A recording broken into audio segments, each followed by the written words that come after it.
I'd like to thank Bill DeBrell and Emerson Westacott for inviting me to speak to you today, and thanks for all of you for coming. I'm going to show you some of my artwork, work that I've made, most of it in the past 5 years, and describe my general approach to art making, processes that go into it, as well as some overarching themes that are in the work. And to begin, I'm going to give myself a chance to breathe a little bit and give you 3 minutes of a video piece called Threshold.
Thank you.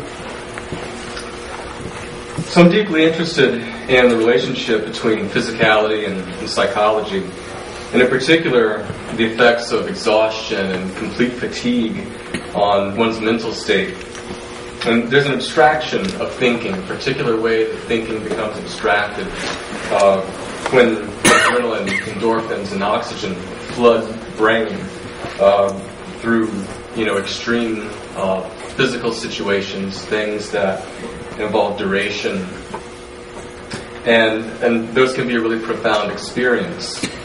I've experienced, glimpses of this, just glimpses, but enough to get me very interested in it. But I've read a lot of stories of near-death experiences, of survival tales, things like expeditions gone wrong, avalanches, shipwrecks, things like this.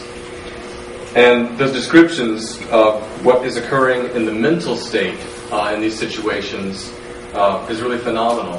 And, simply surviving something comes out of this type of thinking or not. So with this work that I just showed you, I wanted to set out to experience something of this for myself. And went to a very simple situation, create a very simple situation. There was a flight of stairs in Athens, Georgia, when I was living there. And I went up and down this flight of stairs daily, back and forth to my studio, and somehow it had really become part of my existence. Somehow that place I knew well. But I think it was more than the location. It was about my experience of it, what happened internally. And this is a steep flight of stairs. So I was usually panting at the top of it. So to go here,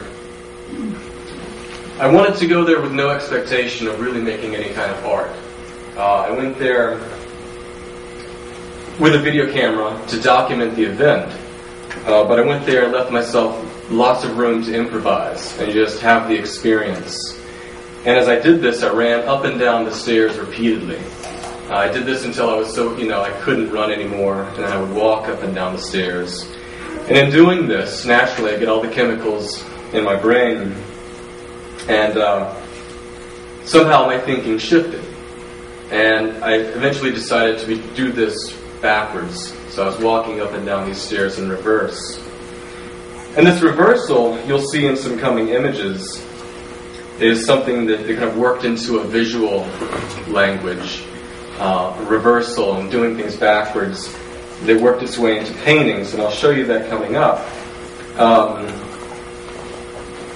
But in a way, this reversal was the not me. So there's me doing this experience, but as I shifted, somehow I started thinking about this really not being myself doing this. There was a loss of self-awareness. And in saying that, I'm thinking of, humans as very self-aware. We have an understanding of ourselves in relation to our external world. But with this type of physical exhaustion, there's an altered state of mind where those lines are blurred. And this place between here, this kind of threshold, is a place that I'm very interested in.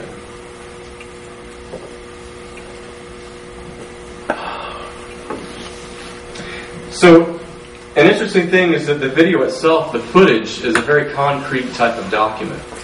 It looks very actual. The video footage itself didn't lie at all. It showed what happened physically. And in reviewing it and looking back at the footage, it didn't replicate my experience at all, even though it looked like it. And it actually took me a couple of years to be able to work with this footage in a way that would somehow speak to the quality of the experience itself. So eventually I was able to push the video by layering it and creating a visual abstraction that somehow could show the experience, somehow replicate it, or somehow be an estimate of it in a way. So the two figures merge, separate, and they really occupy the space in an impossible way. That work was finished this year, but I'm going to back up.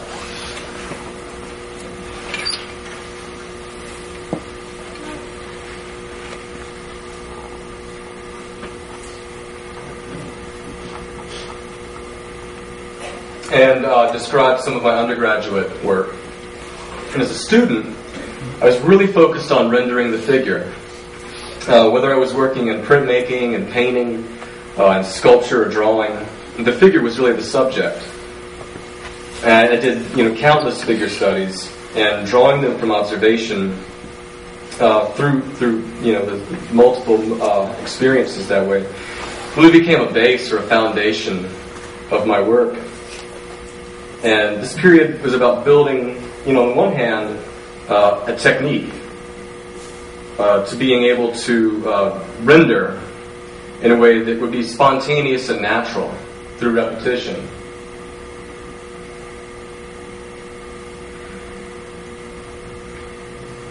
So, in this way, drawing from observation really enables a type of continual growth. I return to it whenever I'm adrift in the studio, when I'm between works, when I'm not sure what I'm doing in the studio, I can return to this more tangible thing, this more concrete thing, and spill water. I'll deal with that later, if I don't get electrocuted first. And so no matter how far I deviate from this observational kind of drawing, I can return to it. But having some degree of confidence in that, it almost being a thing that I repeat without even thinking of it. When I got to graduate school, and you would expect me to be greatly challenged, and I had to challenge myself. And some of the questions that came up was, why was I making these mimetic images? Why was I working in a representational mode? Why was I making images at all? And after a lot of grueling events, I'll spare you some of the details, I arrived at a work called 32 feet per second squared. It's a multi-component work that involves video and an object. You can see an installation shot over here. There's an object on the right and a video using a big screen TV that I rented from Rent-A-Center. It smelled like cat urine.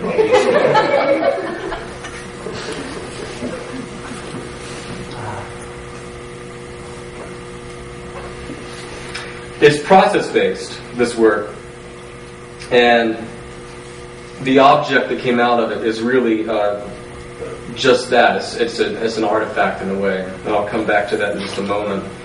But I was learning about Richard Serra, process art of the 60s, in particular his action of slinging molten lead against a wall, of catching pieces of lead as they fall. And this work is more about the action, it's more about the events happening than it was about an expectation of an art form in any way. So I set out to create a situation where I could simply manipulate an event. But I did use video to capture it. So I'm going to show you a series of stills from the video. As it begins, there's probably a minute where you just see this square with the vertical and horizontal lines in it. And I don't know how it really appears to you, but I think that there's some ambiguity. It's unclear whether it's a sheet of paper or an object or a window that I'm looking through. But then this happens.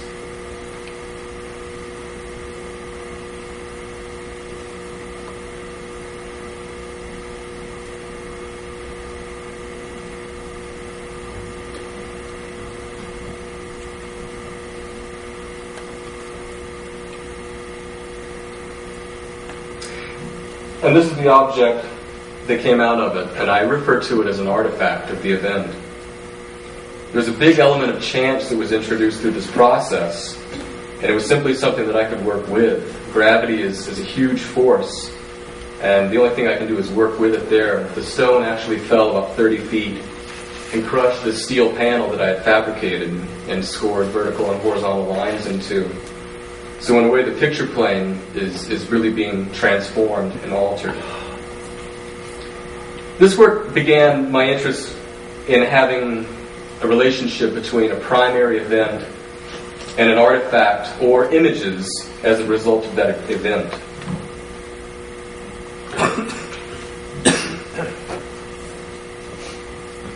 Following this, I did some body prints. And I'd been looking at Jasper Johns, David Hammons, Kiki Smith, people who use printmaking in a way to record their existence through their bodies, the most tangible mode of their being here, their being in a place. In my case, I created a situation where I could do chin-ups and drag myself across a surface. Using lithography, I was able to put this smeared body image onto surfaces that I had built up with paint on paper. So these are untitled works. I really consider them transitional works that were more about thinking. In fact, I've never really presented these works for viewing. But they're really important in terms of working through that process and figuring out how I might be able to get the body into this event. So what you see here is almost more a residue. It's not a representational image of the body. It is figurative, but it's very distorted by the motion. So I think of this residue as some kind of indication of the absence of the figure itself. In a way, it becomes a record of the existence.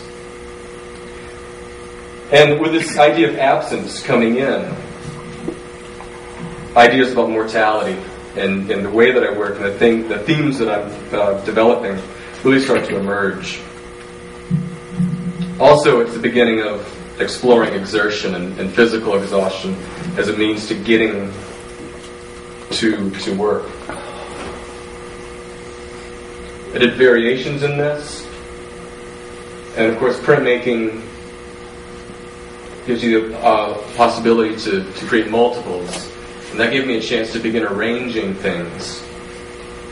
So a mirror image, a reversal, is a format that I began to explore.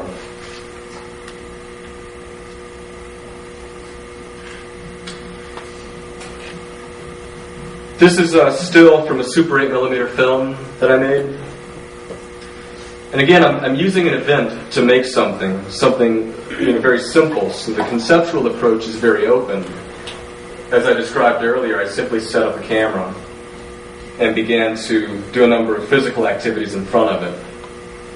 I did jumping jacks. I leapt up and down. And I did these things really until I couldn't stand anymore.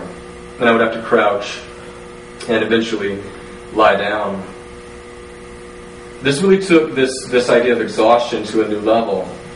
And what developed through this work was almost a type of visual language based on the orientation or the positioning of the body. So an upright figure has strength and vitality. A prone figure, like at the bottom here, is vulnerable, is dead. In this film, I layered up images so that they overlapped each other. There would be one figure at the bottom. The other at moments crouches over it, seems to try to revive it, eventually kind of leaps up out of it. So this up and down, this upright and prone, became a language that I used for several works. This I called Rise, Fall, Transform. The Super 8 film is about 3 minutes. It has sound, multiple guitars and instruments feeding back.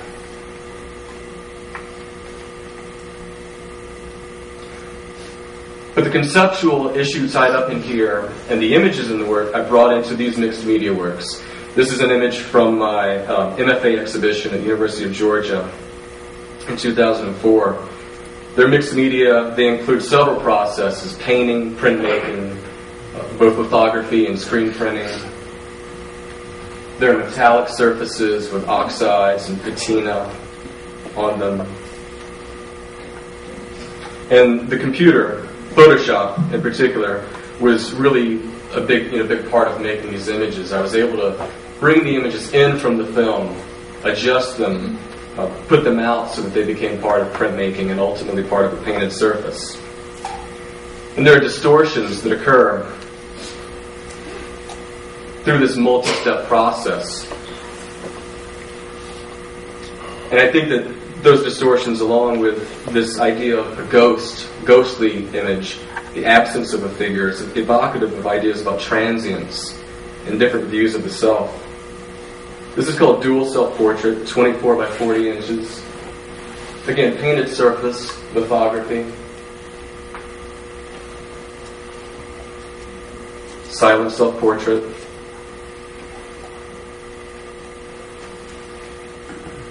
This one is a little bit of an anomaly in its mode of image. It references the figure, but I think really it's so distorted, it's ultimately beyond recognition. But it's important to look at here because this is where I'm really beginning to experiment with oxidizing metal, with letting the oxides be a chaotic agent, really to introduce this degree of chance and risk into the work. So where there's a conceptual theme of the life of the body, but then it's becoming about the life of the materials. The materials actually transform. And when I leave them unsealed, as this one is, they can continue to transform based on the atmosphere and the humidity wherever they are.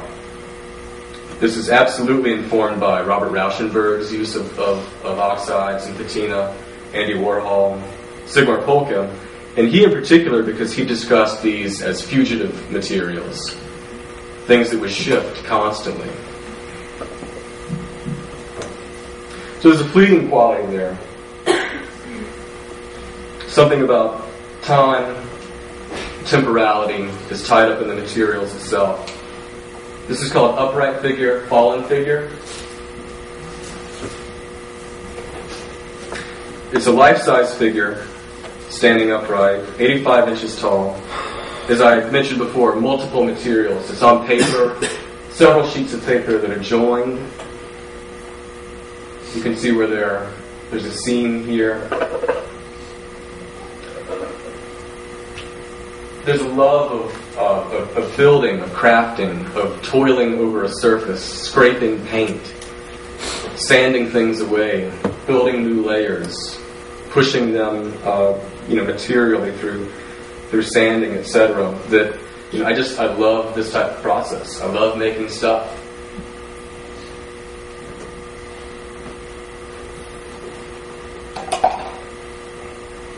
Here you see the oxides completely distorting a figure.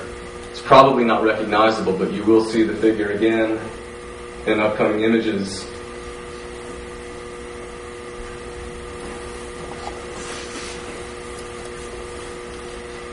A different installation view of that work. This one's called Procession, Prone Figures. Overall, it's 80 by 90 inches. It's in two parts. And the construction follows the same as I just talked about in the last work. And here I'm introducing more repetition of a singular image. In this detail, I think you can see some bearded guy laying down up top, and the same image at the bottom. Different materials. There's pigment in the one at the top. There's actually corrosives in the lower one. In this repetition, I'm starting to think about whether multiple figures in a work, do they create a sequence? Do they create a narrative? Those questions are still open for me. But in this one, I lean toward a sense of suspension. And I think because the figure seems to be encased in such a way that there is a hovering of one above the other. And there's something fossil-like about the way they seem to be encased. Here's a detail, and you can see how these are mounted. Large sheets of paper actually adhered to wooden panels. And I've beveled the sides of a lot of my work so that there seems to be a sense of a flat image hovering in front of the wall if you stand directly in front of it. Here's a painting called Procession, dealing with some of the same imagery. But here, this repetition, I think, definitely implies some type of motion. It might be very, very slow motion, very suspended. But one of the things that I began liking here was that rather than a very isolated, solitary type of image, there's more connectedness among these beings. So I'm starting to consider a sense of a continuity. And so certainly issues about life and death are tied up in the work at this point, trying to suspend the transition between them in some way and suggest a continuum. This is called Rising Reflection. It's a small work, 12 by 9 inches, done with lithography, actually includes the lithoplate, so there's a very collaged aspect to it here. And the two figures are looking at each other, they're mirror imaged. But I'm pushing the materials here in a way so that the distortions, the particular distortions that the processes can yield, are being revealed. And I'm talking specifically about distortions that come through dot pattern in screen printing, or a line resolution in video work, or the physical properties of paint which I'll get you to here in a minute. And I think there's something very interesting in any kind of work where the distortions that are inherently part of that material or the medium, they can reveal the work itself. They reveal the inherent qualities of the materials.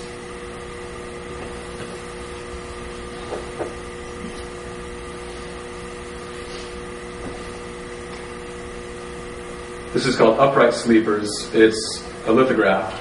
Actually, 2 sheets of paper joined. So overall, the image is 3 feet square.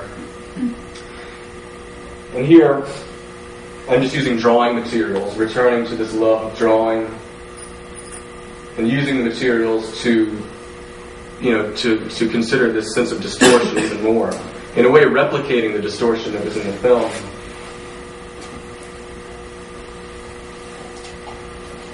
This is rising figure, also 3 feet square. Oil painting.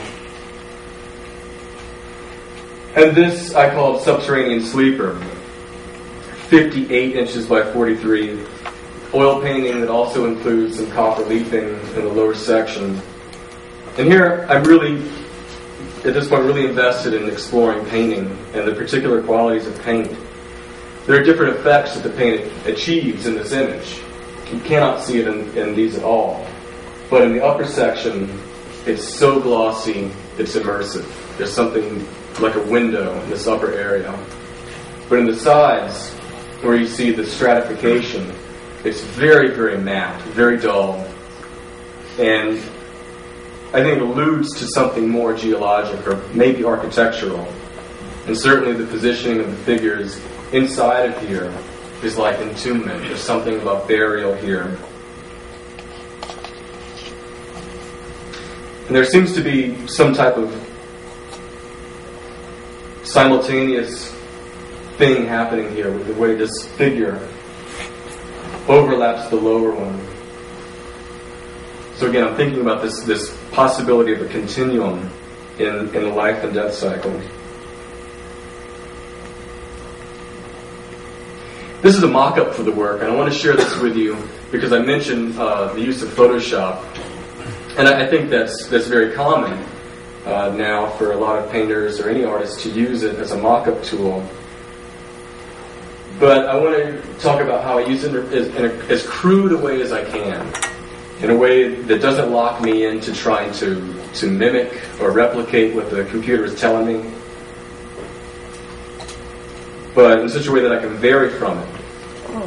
And here, the drawing that was done essentially as a preparatory drawing for the last painting. And there are things that I have to do in drawing that I can't do in the computer. There are things about physical exchange of materials, the stacking, things that the computer screen and the light just can't figure out for me.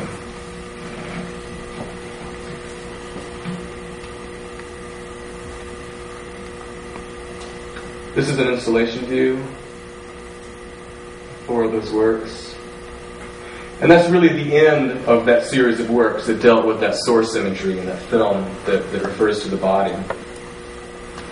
So at this point, I have been opening up all these issues and simple material issues about paint, about oxidized surfaces. And I want to investigate that more, so I pushed into non-objective imagery, where it could really be all about the surface. And one of the things that I'm investigating there is whether there can still be a sense of illusion, whether there can still be space inside of an image that doesn't have a figure-ground relationship.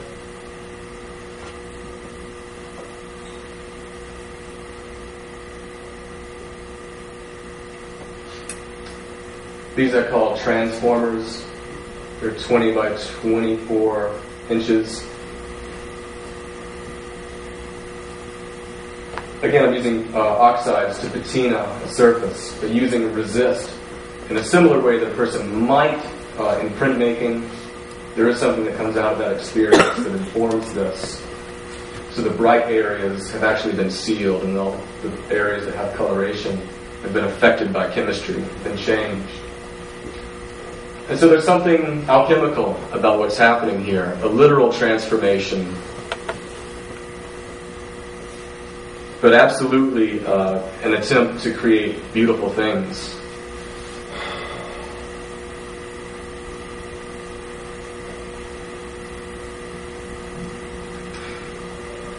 This is some of the first work that I did, some of the first work that I kept when I came to Alfred.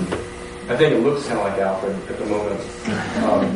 I call it Transition 1 and Transition 2. They're 11 inches square. It's oil paint on stainless steel panels. And here I'm allowing things to happen, trying to keep a degree of chance and risk in the handling of the paint by scraping it across the surface, letting it dissolve into itself. So these are really all, in a way, exercises. Here's a similar approach, but I'm exploring more dynamic compositions, pushing further into the use of color. This one I really consider a synthesis of a lot of the previous works. It does have oxidized areas. It does have these areas where the paint is smeared and scraped. It's oil with the copper leafing and oxides, acrylic. On a wood panel, it's 25 by 20 inches. And this is work that I'm continuing. This will be from a series that eventually continues. Here's a detail.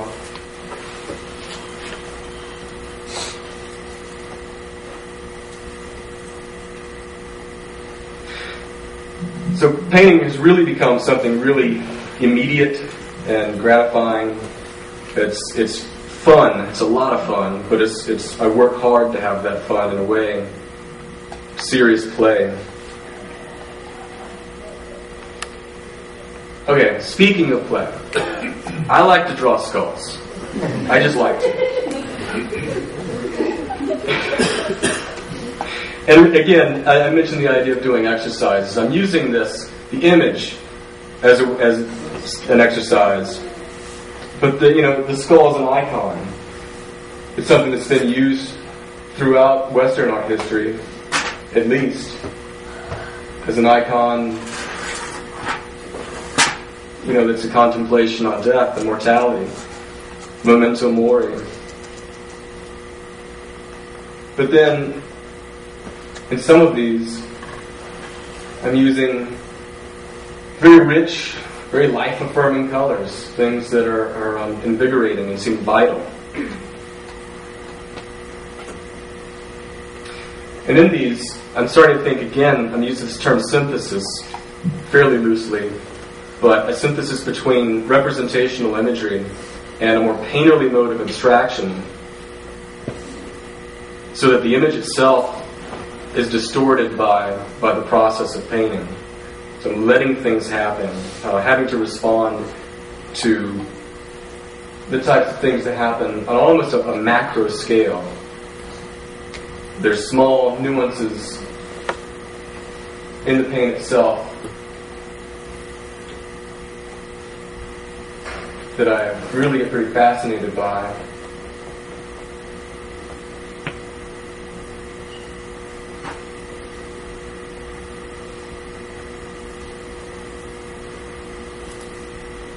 And the type of smearing that I've been pushing into these images, I think brings conceptually things back to another idea of material transience. So that thematically with the skulls, there is that idea of things passing. But also there is the material changing and not being stable in a way. So there's something almost destructive about these images, but there's also something really beautiful, and juxtaposing those things is a lot of fun. The past few that I've shown you are oil and stainless steel. They're all roughly in this size. I think you may have seen the dimensions at the bottom there. 18 by 20 inches, things in that range. And when I said earlier these kind of macro relationships that happen in the paint, you can see that stuff happening here. the way it smears, the way colors press into each other, but don't totally mix. I'm trying to keep things fresh, trying to keep them just as they happened in the moment where there was this transformative action of scraping it. There's something risky there. Definitely something risky about really trying to create an image and then almost destroying it. So I have actually ended up destroying a lot of these. And so there's an openness there of having to make a lot of mistakes to get a few that I'm interested in.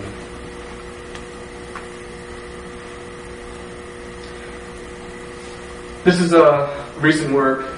I just call it Falling Figure. It's probably a working title at this point. It's 44 by 48 inches. Again, this is more about the exploration of the surface. The image itself came from other source footage, another video that I created.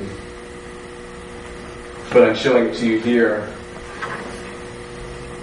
as an example of the types of surfaces that I'm getting very interested in and have been exploring with paint.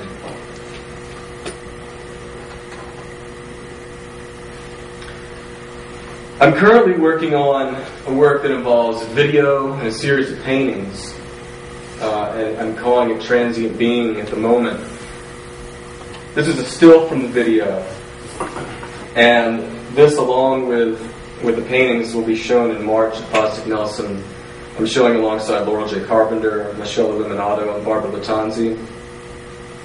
And in showing you these, I just have to preface that they're in progress at the moment. This whole series is something that I'm still very wrapped up in.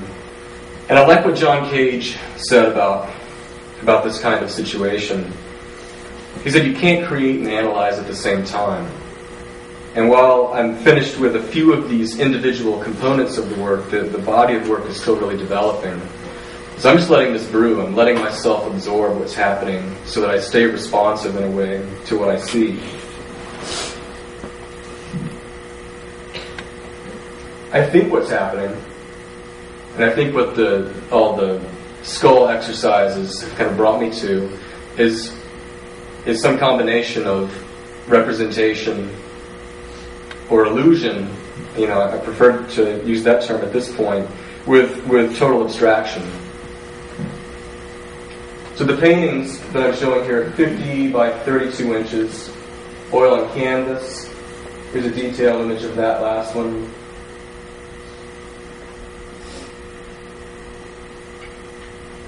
Here's one that I've really had to respond to, take it in multiple stages.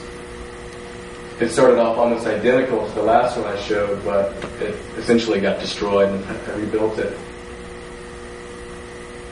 That one was not fun. Here you can see some of the textures I'm trying to create in these paintings.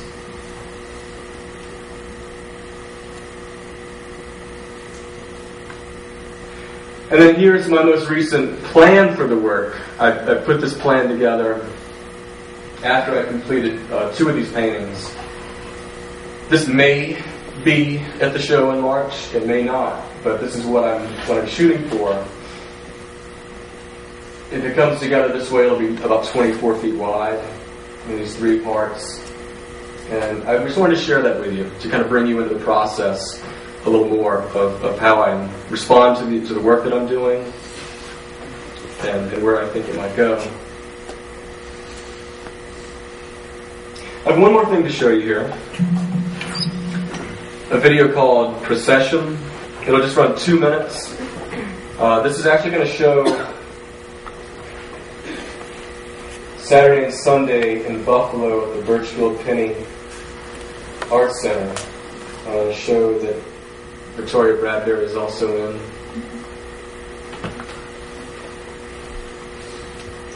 Let me let the rainbow do its thing for a minute here. So following this, I'd love to take questions and hear some of your comments. This will run 2 minutes.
Thanks for listening.